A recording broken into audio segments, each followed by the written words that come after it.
Thank you, Mr. Chairman. And thank you all for being here today. I appreciate it. A little bit of background is I come from the financial services background, and I really want to focus on the waste, the fraud, and abuse, and really to represent the American people. In my background, if I were to defraud a client, probably two things would happen. One, I'd have to pay the money back. And two, I'd probably do a little time for that, and rightly so. So I want to really focus on what are the consequences and what are the penalties, and then what is the relationship, because if I understand it correctly, it's your job, Mr. Smith, to kind of make a preliminary case and then hand it over to the DOJ.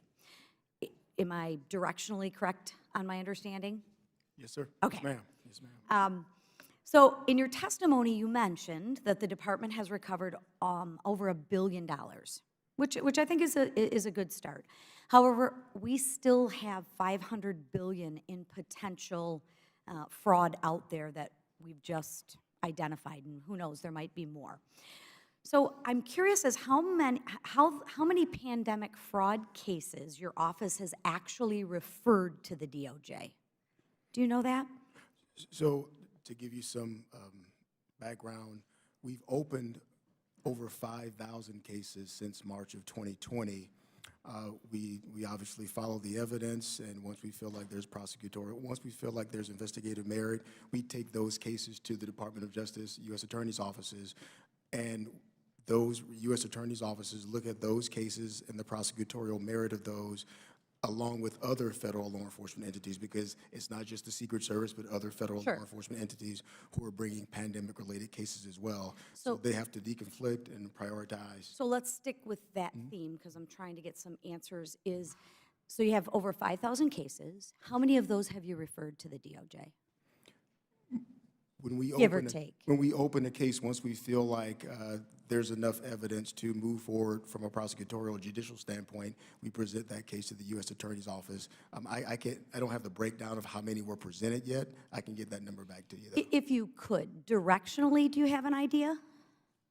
When we open the case, Is it a 90% accept rate? Is it a 20%? Well, accept rate is actually different than presentation rate, because when we open a case, the intent is to eventually present it to the U.S. Attorney's Office. Right. So I'm trying to make the correlation to you commit a crime, there is a consequence. And what I'm trying to do for the American people to help justify for them their tax dollars being misused on fraudulent basis, and I appreciate and applaud your efforts.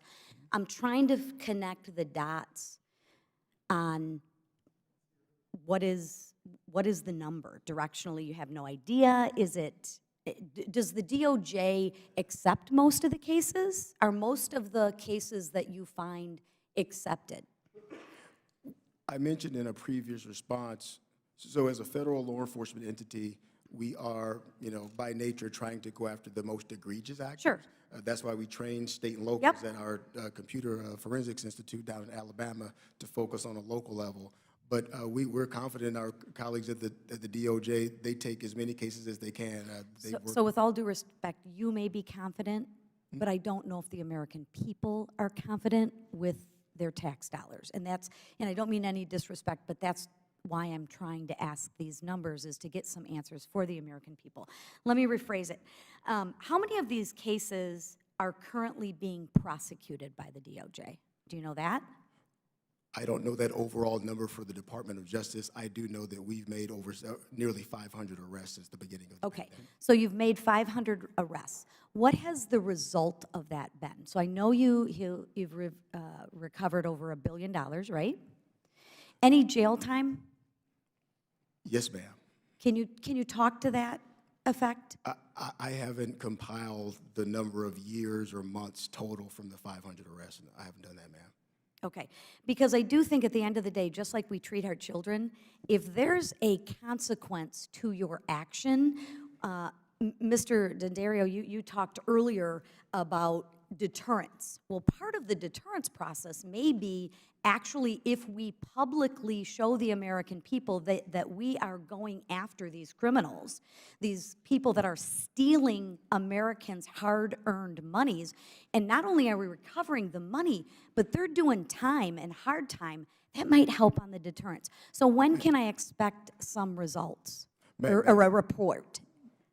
Matt, I'll give you a time frame on that when I get back to the team, but we've been pursuing results since the beginning of the pandemic. But I'd like an accurate accounting of the results, if at all possible, and just to help on a positive note, saying, listen, we are good stewards of your money. We are trying to get your money back. So with that, I know I'm over time. Right. The gentlelady's time's expired, but feel free to answer the question. Thank you very much, Mr. Chairman. So far, according to the data that we've analyzed from the Department of Justice, there have been over 1,000 people who have pled guilty or have been convicted. There are over 600 charges pending against another 600 people.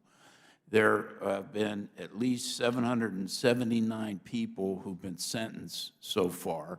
This is on page 6 of my testimony, written testimony. Number of people have been, it's gone from 1 year of probation to 17 years in prison. So the sentences are significant. We have a number of individual examples sprinkled throughout our testimony. So that's a broad accounting at this point. Michael probably has even a more precise accounting. Yeah, I was going to just build on that. There's the numbers. Agree with Mr. Dodaro. Everything is on our public website. We post all of the cases that we're, as an Inspector General community, involved in. I couldn't agree with you more. The public needs to know there's consequences. Crime doesn't pay. What we're going to do as Inspectors General, as long as that clock is running, and Congress last year extended it from 5 to 10 years in one group of cases, hopefully we'll do it in others, we're going to keep going. It's going to go for 7 more years or more. But we're going to hold everybody who we can hold accountable. And as Inspectors General, we don't care about dollar thresholds. We're going to go after the smallest dollar to the biggest. Obviously, you prioritize. We have multi-year sentences to date for some people. No one should think they got to get out of jail free card.